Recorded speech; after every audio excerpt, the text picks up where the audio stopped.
Sound Design Program sa Academy. I was a professor of practice sa De La Salle College of St. Benilde sa film program nila. I was also a professorial guest lecturer with the De La Salle University Das Marinas under the College of Engineering, Architecture, and Technology. So, bukod sa sound, nagtuturo rin ako ng video production doon at saka ng mga architecture students sa mga AutoCAD. Okay. So, naging adjunct faculty rin ako for the US Department of State sa Regional Employment Development Center nila sa Bangkok. Also with the US Foreign Service Institute. Tapos, I was also bestowed upon a fellow with the Institute of Audio and Acoustic. This was the first audio school sa Pilipinas, pero unfortunately nagsarihan. That was founded by sila Dark Quinto at sila Mike Federo sa mga Engineering Society. Kasi isa rin ako sa pioneer graduates ng IPOFIL. Ito yung Intellectual Property Office Philippines. Tapos yan, former executive member din ako ng National Committee on Cinema with the NCCA. Currently one of the deputy ng MPRCB. Treasurer din ako ng Motion Pictures Audio Society of the Philippines under the Film Academy of the Philippines. So ito yung audio guild ng mga sound engineers sa Philippines. I am an avid certified instructor, certified audio teacher, avid certified proto specialist, a certified Lean Six Sigma Yellow Belt, Dolby Atmos certified. Yun nga, nabanggit ko ng kanina sa Audio Engineering Society, member ako ron. Tapos, I was the first Filipino to be part of the Audio Engineering Standards Committee, in particular dun sa audio forensics at saka yung loudspeaker management. So, kami yung gumagawa ng mga standards para rin sa mga bagong technology. Kasama ko sa nagsusulat niyan. Tapos, registered member din ako with the FDCP. Tapos, certified and acoustic systems and workflow technician and various audio educators advisory council. Tulad nung kung kilala niyo si David Yong, yung inventor ng Beats headphone. Ito, gumawa siya ng sarili for me. Sunwear. Gumawa siya ng sariling earbuds para sa akin. Pero hindi tulog Beats Tone, napakalinaw nito. So, tenga ko ang kinuha niya rito. Custom. Tapos, at the same time, kung familiar din kayo sa mga Sony na ANC ngayon na headset, yung WM1000, WM6, yun, kinuha rin ni Sony yung tenga ko. Isa ako sa 12 engineers around the world na kinuha nila para isa yung tenga namin. Buti na ibalik. Ang nakakatawa nga, yung isang friend ko na sanay nung high school kasi sa Don Bosco nag-start mag-sound. So, alam niyo paano ako magpatunog ng sound system. Nung pinakikinggan daw niya sa California, sabi niya, parang ikaw naalala ko rito sa Sony na, bago lang sa Sony na yun. Ikaw anong model yan, yung MX6. Siyempre, isa ako sa minodel niya, pucha, sabi niya. So yun, kung familiar kayo sa sound ko, yan naman, yung maririnig niyo. Tsaka ito pala guys, kahit ganito kalit ito, kaya nito mag-Dolby Atmos. Immersive siya. So hindi mo siya kailangan ng mga Apple AirPods talaga na ano. Kahit Apple certified ako, hindi ko sinasabi ano, hindi niyo naman kailangan ng maraming speakers. Kahit 2 speakers lang, mamaya, paparinig ko sa inyo. Okay? Former audio engineer ako sa Roadrunner, sa ABS-CBN subsidiary. So yun yung, at later on, ako rin nag-post ako rin nag-train doon sa mga taga-iPost, yung integrated post ng ABS-CBN. Tapos, ano rin ako ng Creative Portal, saka technical director ng Stratuscast Limited. So yung Stratuscast at Creative Portal was the first YouTube partner sa Philippines noong 2010. So bago maging partner ng GMA-ABS kami naging partner. So kami pakana ng mga streaming audio dito na live. Saka yung ads na ayaw natin. Buhay pa yan? Wala na rin. Tumiklop na. Tumiklop na rin sila. Kasi nga, dyan ako na-stroke eh. Nung nilalunch ko yan, kinokontra ko yung Chinese New Year ko noong 2011. Pag magtatayo akong business ng media, pero at the expense of my health. Tapos bigla ako na-stroke ng March. Yeah. Anyway, kung alam niyo rin yung Bamboo Organ Festival sa Las Piñas for 10 years from 2010 to 2020. Ako yung nag-recording doon. Tapos member din ako ng technical working group for the Eddie Garcia Law. So, yan yung para hindi na tayo masyadong naabuso. Lalo na yung mga big networks, mga big production houses, grabe. Talagang pamorningan. So, yan, nice na. Tapos pati yung sa noise pollution law, meron tayo yan.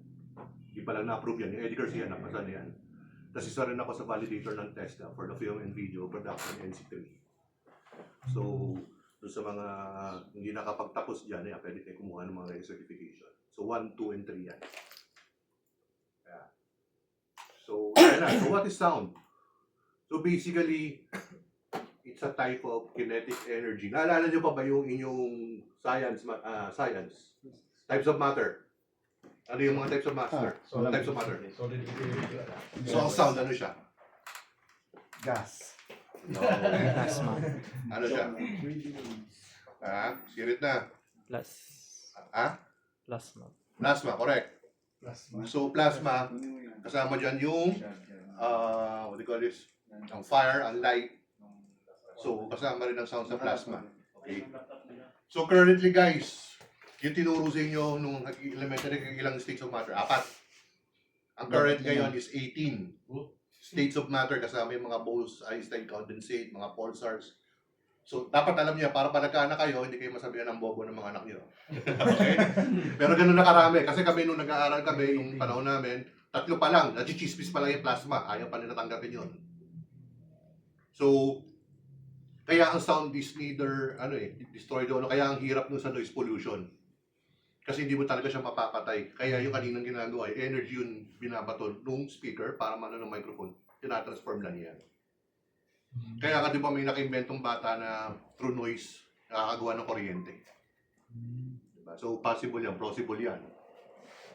So ang speed ng sound is 343 meters per second at 20 degrees centigrade. Celsius. Nakaka-apekto talaga yan. So pag mas malamig, mas mabagal ang sound, pag mas mainit, medyo bumibilis siya. Parang tayo lang yan. Pag nilalamig tayo, medyo dikit-dikit tayo. Ganun yung mga sound molecules.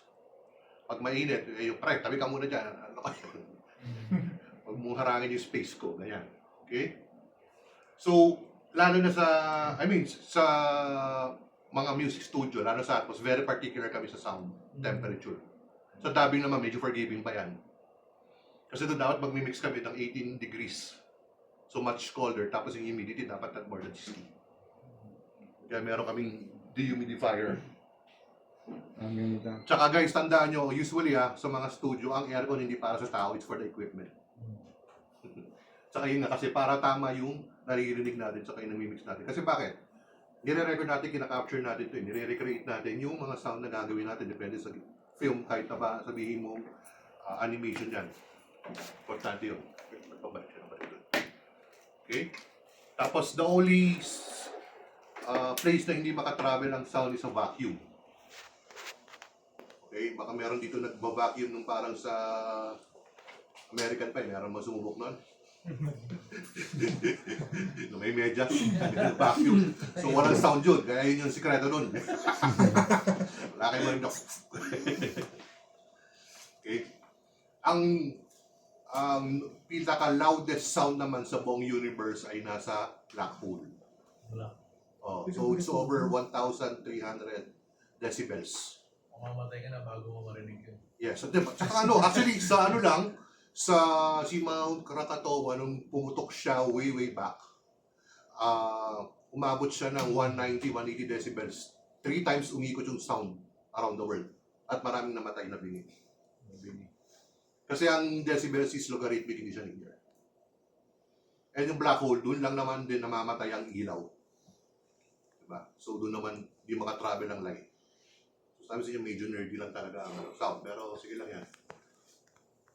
Alam naman natin na ginagamit natin ng sound for entertainment. Yan lang ginagawa nyo. Animation, mga dubbing, mga films, diba? Mga tele. Communication, alam niyo yan, lalo na nung pandemic. Diba? Healing and therapy, ginagamit nyo sa mga wellness. And maniwala kayo, sonic weapon. Nung nasa State Department ako, yung State Department kasama ko sa nag-inventa na tinatawag na LRAD. Yung Longitudinal Range Acoustic Device. So parang lang siyang platong ganitong kasing laki o malit ba ng TV? Na halimbawa, sa iyo ko lang, siya lang gusto ko pa alisin. siya yung maalis. Pero walang permanent na diyan. Hearing damage or ano sa katawan. Ang mag-feel mo lang nung mainit tas ang comfortable ka. Pero pwede ko siyang i-white na kayong lahat. Damay. Mas ginagamit siya ngayon sa mga sa sea pirates. So mga ibang barko. Instead of water cannon, yung ginagawa ni China, Elrod yung ginagamit. Parang 2 kHz sound yun na tunog na nakakaano talaga, very uncomfortable.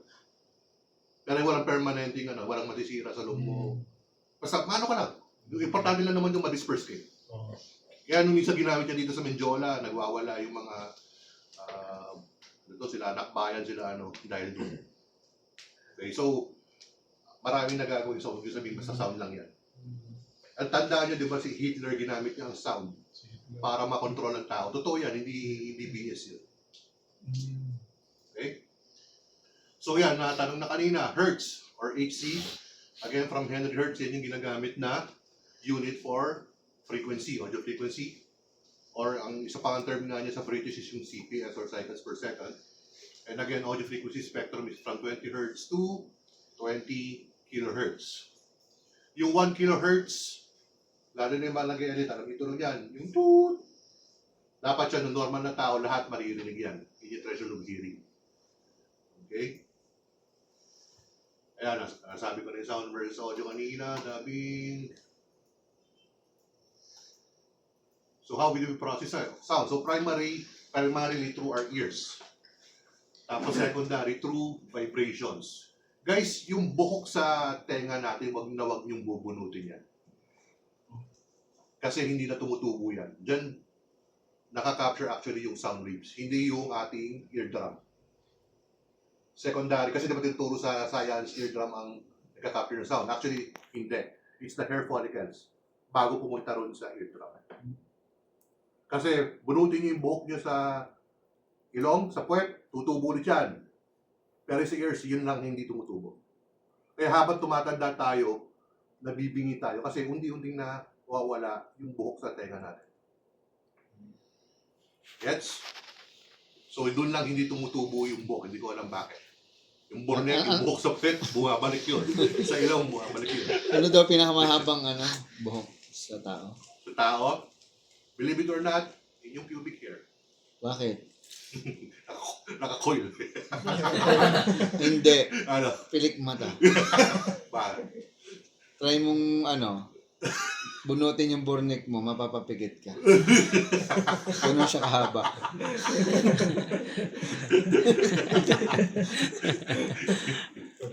Yeah. Mahaba, di ba? So, ganun ka guys yung buhok sa tenga natin. Saka normal lang yung may yung may luga. Parang kulangot, normal na tao may kulangot, may luga. Protection yun ng ears natin. Earwax. Okay? Pwede pala ibenta yun, no? Ayan, no? So, nung pinanganak tayo, lahat tayo meron 12,000 na buhok sa loob ng tenga. And 3,500 na lang yun doon sa may inner ear. And yan nga, nagtataka sila bakit ako parang na-stroke ako. Kung papansin nyo, hirap ako maglakad, di ba? Kasi na-stroke ako, left ko mahina. Nagtataka yung pa bakit ang ganda kong maglakad. Siguro dahil lang sa tenga ko. Kaya, kasi nandiyan yung sense of balance natin. Kaya parang kung meron kayong tinnitus, or parang ring of the ears, tapos sa sakta ulo nyo, dahil sa tenga yan. Okay? Tapos, ayun nga, parang naglilinis kayo guys ng tenga, once a week lang, wag araw-araw. Ako, nangyari na sa akin yung dati, araw-araw ko nagkaroon ng ear infection. Once a week lang. Saka dapat wag ganun kalalim. Ika nga parang lang yan, reaming. Tenga. Okay? Kahit nga guys yung yung ear candling hindi siya na-advise kasi natatanggal yung buhok sa tenga. So huwag yung gawin yan. Okay? Question so far. Ayun, kaya normal yun, talagang lumalabas ng kusa yung wax o yung kulangot natin. Lahat naman ng katawan natin pag di natin ginamit normal na ilalabas sa katawan natin yan. Diba kahit tayo sa mga lalaki, sorry kung may girl, sila meron din silang period, diba? Tayo rin lalaki actually, kung di tayo nagsasasi, lalabas ng kusa yan. Hindi na tayo mag-guess. Araw-araw ito mga ito. O kaya hindi nila nararanasan yung kaya hindi nila nararanasan yung wet dreams o yung So Okay guys, hindi naman sa pagbastos. Eh, yan ang ano ng tao. Normal na ano natin. Biology. Oo. Tapos di ba nauso na rin yung mga ear conductor, yung parang hindi na, yung mga earphones, yung sa mga motor, nandito na parang bone conductor. Kasi nga vibrations na rin ginagamit. May maririnig talaga kayo parang phantom voice. Okay. Tapos yan, very important kasi yung naririnig natin kasi it tells us where we are. Bakit ko again sinasabi to? Again, pag nag-aaral tayo ng mga animation, mga anime, kailangan natin establish na nandun tayo sa parang fictional na lugar yun kung saan man. Kasi kahit halimbawa, hindi ako nakatingin sa monitor, nakikipagkwentuhan o nakikipag-ano ko rin sa girlfriend ko doon. Alam ko yung nangyayari. Yun ang ganda kasi sa ears eh. Kahit di ka tumingin, naririnig, hindi ka tulad pag visual, wala na. Tayo tuloy-tuloy. Kaya huling-huli pag may problema sa audio. Okay? And actually, ayan nga, our sense of hearing is the fourth to develop when we are born. And it is the last to die. Kaya kasi sabi nila, pag meron kang unfinished business doon sa taong sabihan mo kagad na yung bulong mo sinasabi, doon ang galing yun. Back by science yan. And lahat tayo dito guys, hanggang 4th month, babae tayo noon. Then after the 4th month, parang nade-develop ang ating penis. Doon parang tayo nagiging lalaki. Kaya there was a time, aminin nyo mo hindi, babae tayong lahat. Okay? Amen. Okay. Tapos yun nga, it also affects our sense of depth, speed, at saka motion. Tapos, through music, memories are triggered through a direct cognitive response. Di ba, minsan may naririnig ng tugtog, bigla na lang umiyak yung katabi niyo. Bakit? Naalala yung jowa. Yun lang. Yan. Eh, siya yung jowa. Ayan, tapos meron na rin nga ako nagawa dating experiment na certain frequencies piniplay ko para rin sa mga may cancer stage 4, stage 3 na gumaling. Okay. Tapos nung rin ako sa School for the Blind dun sa Pasay, nakakakita sila dun sa sound na mga piniplay ko. They were able to see colors, nakafeel sila textures. So, huwag yung ibabaliwala yun. Kung napanood nyo yung Sinimalaya na Dinig Sana Kita, so ginamit namin yung mga deaf saka na actors and actresses. Tapos may nanonood na blind. Usually kasi pag nanonood sila sa sine, may annotator sila kasama. Sinasabi ko ano nangyayari. Nung pinalabas yun sa SM North EDSA, nagulat yung annotator na nauunahan nung mga nanonood na bulag. Uy, nasa Baguio ba sila? Hindi pa nila Kasi nasa Baguio talaga yung eksena. Nandun yung puno. So, kilabutan yung yung after ng pelikula, nahunting kami. Sabi ko, bakit? Ginagawa ba kami ng sound na mali? Ina-affirm lang nila na siguro 10 out of 10 nakakita. Na totally blind since birth. So, ganun ka-powerful guys ang audio. Kaya kahit yung voice acting nyo, di ba, pwedeng ma-trigger, maka-trigger na emotions yan, ganun ka. Yung hugot yun na tinatawag. Ayan, yung ng sound wave, di ba? Para lang nyo, yung amplitude, tapos yan yung wavelength, yan yung top to top. Ito nagkakaano yan. Ito nagkakatangga. Ito yung wavelength. So yung low frequency, nasa mga 10 feet ang kanyang wavelength, kaya malalaki yung speaker ng mga subwoofer. Yung 1 kHz in tweeter, sa squatter ay 1 inch, tapos yung high frequency na 10 kHz yung matinis ay 0.1 inch. Kaya nga minsan kami sa audio nyo pa nag-editing kanina, malalaman mo kung bassy, mid, or high. Dito lang namin nababasa. Pero syempre, ano na yan, yung dadagdagan nyo lang na marami kasi multiple frequencies ang dumadaan doon. Ano secret of sound? Tingin nyo. Secret. Mga tenga nyo syempre. Diyan lang yan. Paano malalaman kung maganda or ano yung talagang gamitin nyo yung tenga nyo. And para ma-affirm yan, dapat alam nyo yung parang ano yung common na sa tingin nyo maganda para sa atin. Ngayon kung halimbawa dito sa room na to, siya man nagsasabi ng pangit, medyo makinig tayo, baka meron talagang problema. Hindi pwede po, porque parang sa akin okay siya tapos inyo hindi. kailangan nyo i-double check yan kasi most probably may problema. Okay? Tapos again, bakit siya important? Kasi critical siya sa flow ng program. Diba sabi ko kasi nyo, may pumiyak lang, may mawala lang, mag-dead air lang, papanig ka tayo. And usually, high quality sound is more important than high quality video. Excellent. Diba? And satisfactory audio requires skill and effort. Hindi siya basta. Again, sabi ko, pwede ko sabihin sa inyo lahat, pwede ituro lahat sa inyo. Ito, ang mahirapan tayo ituro sa inyo, itong tenga nyo. Okay? Sound bed, ito important. So, basically ang sound bed is composed of the dialogue. Alam niyo, yan yung ginagawa nyo. Ambience, hindi yan wrong spelling. Yan yung sound sa particular scene ng film. So dito, anong ambience dito ngayon? Aircon. Aircon, what else? Ito. Air purifier. Air purifier, what else? Noise. Street noise, yeah.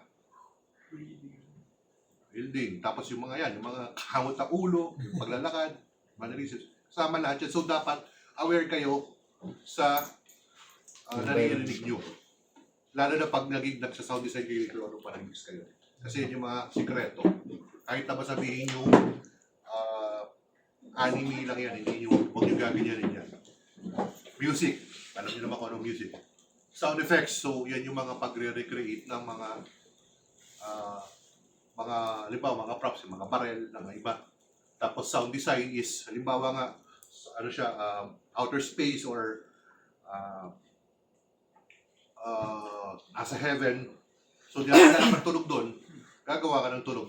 Mag-design ka ng sound. Ang isang pag-definition ko ng sound design is parang cross-beat siya ng sound effects sa music. Okay. Foley, ang nag-introduce niyan ay si Jack Foley, isang American audio engineer, kung saan nilalagay yung mga feet, cloth, and props. Kaya dati kung hindi nyo na inabot yun, yung Marimar. Pag nanonood tayo ng dub ng Tagalog doon, parang may kulang. Kasi puro dialogue lang yun at saka konting music. Wala yung Foley sa sound design. Napanood nyo ba yung Hurt Locker? Silent Place. Silent Place. Saka yung Bird Box ba to? Puro Foley lang yun, guys. Pansinin nyo. Tapos kami, pag gumagawa kami ng horror, usually ginagamit namin ay yung sounds na familiar tayong lahat. Diba? Sila, ginagamit nila puro crying babies kasi tayong lahat naging bata. Yung sa Fungsoy, yung sekreto ko ron, ang ginamit ko doon ay motorsiklo. Bakit motorsiklo? Familiar tayo, tricycle, mga motor. Tapos pinitch down, pinitch up ko lang siya. Kaya kayo natatakot. Di nyo lang ma-explain bakit. Pero kung pakikinggan nyo mabuti yung sound design na ginawa ko ron, based sa mga motor lang yun. Mamaya, i-ano natin, i-play natin para ma-refresh nung mga nanood na sa mga hindi ba, ano. Kaya kung mga gusto nyo maging mag-effort, sundan ang aking yapak, yan ang mga pwede nyo maging trabaho, studio sound engineer, tayo sound engineer, musician, music producer, DJ, radio technician, film, television, sound recordist, film sound engineer, audio editor, post-production, audio creator, Foley artist, saka spinner. Question, anong difference ng DJ at saka spinner? Ha? Yung isa steady. Okay. So lahat ng DJ ay spinner pero di lahat ng spinner ay DJ. So yung DJ, bukod sa nagpapatugtog siya, ay nagpe-play siya ng sound effects, yung mga uso ngayon, at saka nag-voice over. Ang spinner, taga-play lang siya ng music or ng sound effects. Kaya minsan sa mga events, kunin ka namin DJ tapos pag sinabi ko yung rate ko, 15,000. Ang mahal mo naman. Pe-play ka lang ng music effects. Sige, 5,000 na lang. So, dapat malinaw yun. Kasi yun ang ilalagay sa kontrata. Parang hindi na naman kayo mga short cage. Okay? Hindi naman sa pagiging pilosopo yan. Okay? So, audio department. So, ito sa shooting to. Sa Hollywood, no, ang pwede lang sumigaw ng cut ay yung director at saka yung director of audiography. So yung title of Director of Videography na yun, actually biglang nawala yan sa Hollywood. Yan, tinatry ko ibalik yan dito. Kasi maraming nainggit. Bakit? Let us assume na lang na bawat position na nakikita nyo dyan, 1,000 pesos ang TF. Sa audio, lahat tayo. Ginagawa natin lahat yan. Ikaw na yung production sound mixer, sa mga Cinemalaya, ikaw pa yung boom operator, kasi ikaw pa yung magiging supervisor sound editor niya, ikaw magpo-post niyan. Tapos yung nga, kung kailangan mo mag-dub, kailangan mo ng sa music, sa ADR, sound effects, tapos sa re-recording ng audio. Those are about 16 positions, so 16,000. Kasi director, kaya ako director, ba't 1,000 lang kinita ko? Pero importante kasi yung audio director na yun. Dahil kung tutusin, may 3 department ng audio. Yun nga, yung sa field, yun yung shoot. Tapos yung sa post, tapos yung sa mastering. Meron mo 3 department dyan. Pero agad dito sa Philippines, hindi lang sa Philippines, kahit sa Hollywood nangyayari yan eh. Usually itong dalawang sa post at saka sa mastering, isa na lang. Pero hindi na malabo nangyayari na 3 sub-department na lang siya. Tapos nga, nakikipag-coordinate siya sa art dep kasi lalo na pag mga shooting, may mga mic na gustong may certain kasing fabrics na maingay sa sa lapel o sa shotgun. So, di pwede yun. Kahit gustong-gusto nung director, yung itsura ng kailangan palitan. So, yung mga rayon, bawal yan.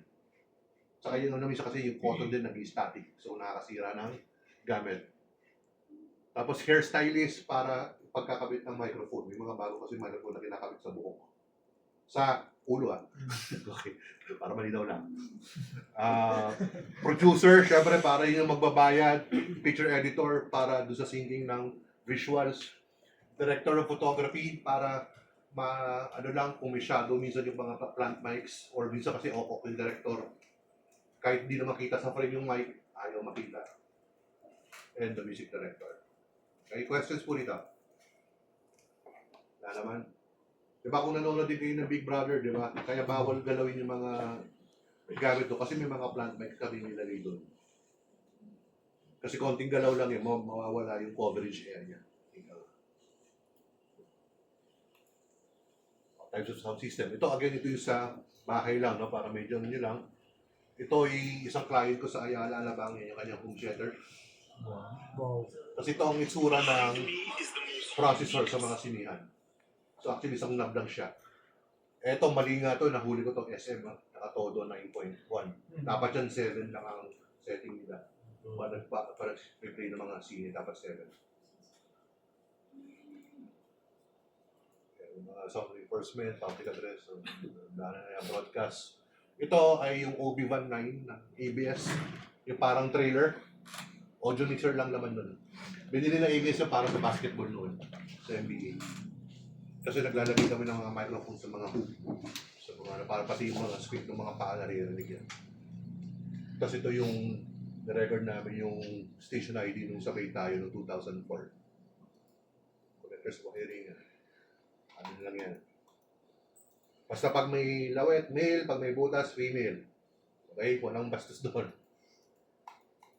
Skip na tayo dyan. Yan, kailangan yan. Ayan. So, yung medium dati ng sound, or kahit sa music, kahit sa mga voice recording dati, ang ginagamit before noong 1877 was yung tinatawag na photograph cylinder. Gawa lang siya sa beeswax. So, ilalagay lang yun, doon lang i-record yun, may needle siya, magbabibrate siya. Tapos so 1883, naging music roll siya. Yan, una na yan. Tapos noong 1895, naging gramophone, yan yung parang first, ng mga vinyl. Then noong 1930s, na-open na yung magnetic tape, yan na yung mga reel-to-reel. 1963 ay na-inceptualize naman yung cassette tapes. Noong 1965, yung 8-track. Parang cassette tape siya, pero 8-track siya, so mas malinaw siya. Usually, yung mga jeep dati dito sa Pilipinas, puro naka-8-track yun. Yung mga biyahing Rizal, Alabang, kaya gaganda ng sound dun eh. Naiwan na lang yung sound. Pero hindi na yun, no? Kaya magaganda dati tunog ng music nila. Tapos 1982, pinanganak ang compact disc. Joint project siya ng Sony at saka Philips. Kaya ako nakikita niyo yung SPDIF, Sony Philips Digital Interface yun. Kasabay yun ng pag-invento nila ng CD quality. 1993, na-invento na yung MP3. Sorry, I hate yung MP3 talaga, pero na-invento yan, nag-cut siya dyan. Kasi nawawala ang artifacts ng sound, nawawala. Ang laki, nawawala. 1997 yung DVD at saka 2006 yung Blu-ray. Ano lang dyan ang alam nyo? Blu-ray. MP3, Blu-ray, DVD, cassette. Pero yan, may mga ano. Ano daw, diferensya ng MP3 sa WAV at AIFF, ang mga formats para Yung ano, yung halimbawa, yung 44.1 na sa CD na wave, no? Halimbawa, 10 MB siya. Pag ginawa siyang MP3, nagiging 1 MB. Kasi tinatanggal yung mga certain frequencies, yung mga high frequency, kaya parang nagko-compress. Kaya siya parang bumabasag, pati yung range niya, dynamic range niya lumiliit. luminipis. Kaya yung Spotify, sorry, ayoko rin ng Spotify kasi ang baba ng, yung Spotify ngayon pero babaguhin na daw namin yan in hopefully this year. Magkakaroon na ng high res ng Spotify. Kinausap kasi ako nung minsan din, nung last year. Na mag-ano na sila. Kasi involved na ako sa Apple, natutuwa sila sa nangyayari sa Apple. Bakit ganun kalinis? Yung AIFF naman is parang WAV lang pero Apple format. Apple leadership file format siya. Basically, it's the same banana. Ang WAV kasi galing sa Windows, ang AIFF sa Apple ecosystem. Pero since mas lumipad si Windows, kaya mas naging dominant si WAV kaysa kay AIFF. Pero ginagamit pa rin naman ang AIFF ng mga, lalo na yung mga, again, yung mga purist, yung mga sa Japan, Europe, Australia, AIFF ang files na binibigay nila. Saka may mga certain DAW kasi na hindi tinatanggap ang WAV. Yung tulad ng isang ginagamit ko na Pyramix, AIFF lang talaga yun. So, yun ang pinaka-main or primary difference nila. Questions done.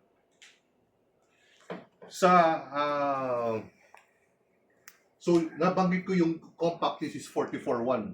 Yung FM radio is 22 kilohertz ang sample rate nun. So, mas lo-fi siya. Yung AM, kung may nakikinig pa ng AM dito ang balita, 11 kilohertz. Tapos yung telepono was 8 kilohertz siya.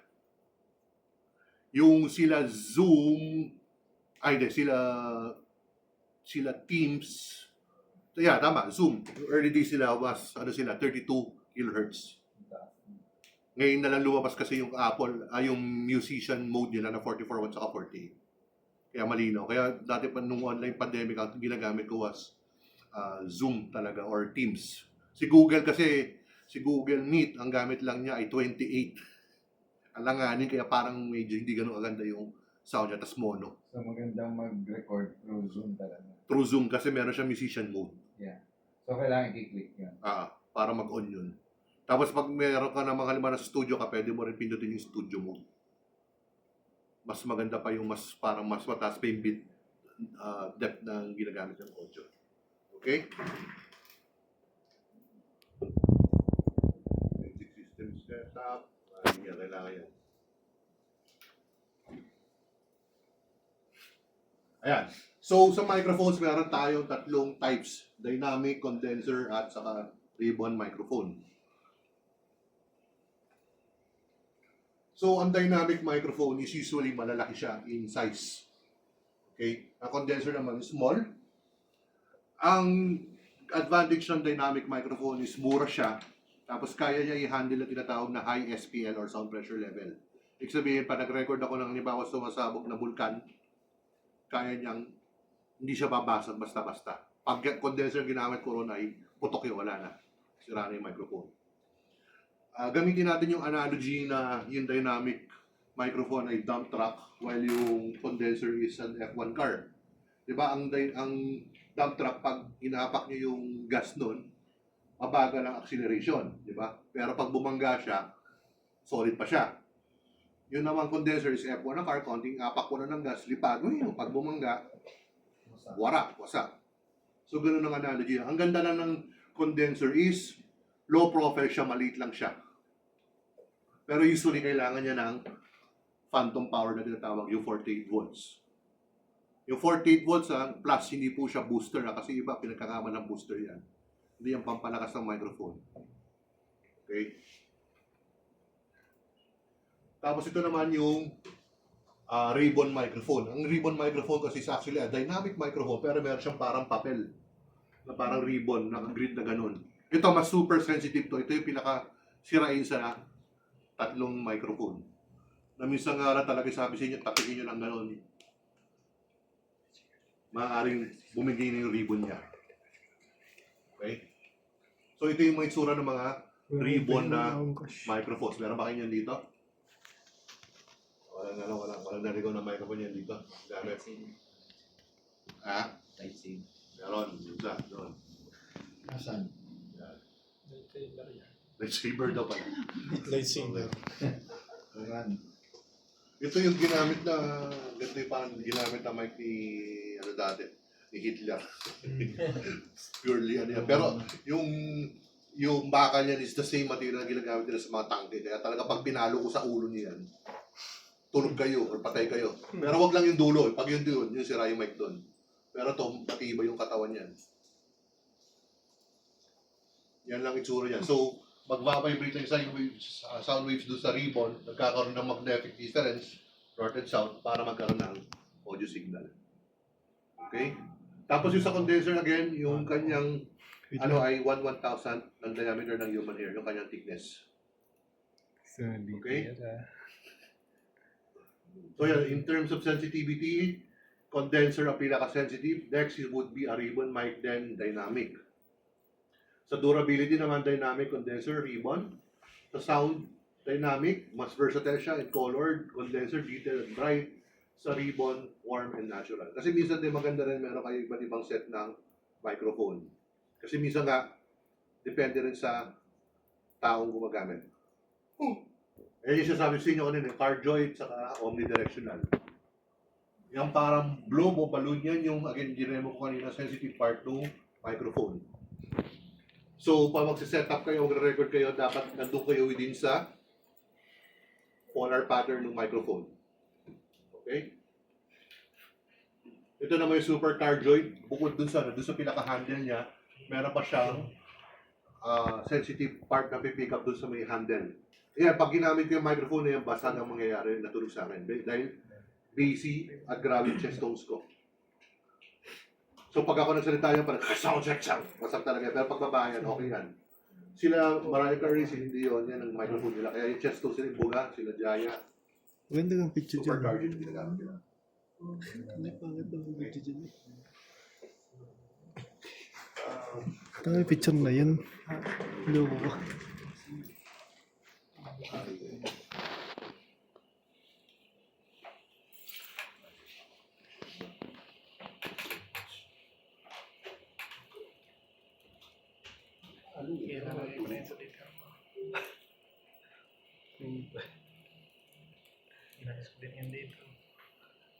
Yan din lang yung video.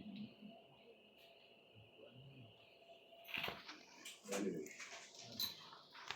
I-display no. So ito yung polar patterns, no? Again, meron siyang omni, 360 siya. Tapos bidirectional, left and right. Yan yung mga nauso para sa mga radio broadcast dati. Yung harapan. Pati sa mga podcast ngayon, bumabalik yan eh. Pag ganun mic yan, pwede yan. Ito omni naman pwede rin. Ang problema lang is pag nandito siya, yung ibang ingay dito, nakukuha. Pero again, pag ginawa ko yung ulo niya na, nagiging omni yan. Okay? So hindi yan si Spider-Man ha, makasabihin yung Spider-Man na nakikita niyo. Oo nga, no? Anime. Yeah, may mga front and rear cardioid. Kaya actually, no, as early as noong 1970s, nauso na yung talagang immersive audio. Hindi lang talaga ginamit pa ng mga audio engineers kasi mas maraming setup. Tsaka, doon pa lang nila na ma-master kasi yung stereo. Nag-transition pa lang sila from mono to stereo. Diba ano nga?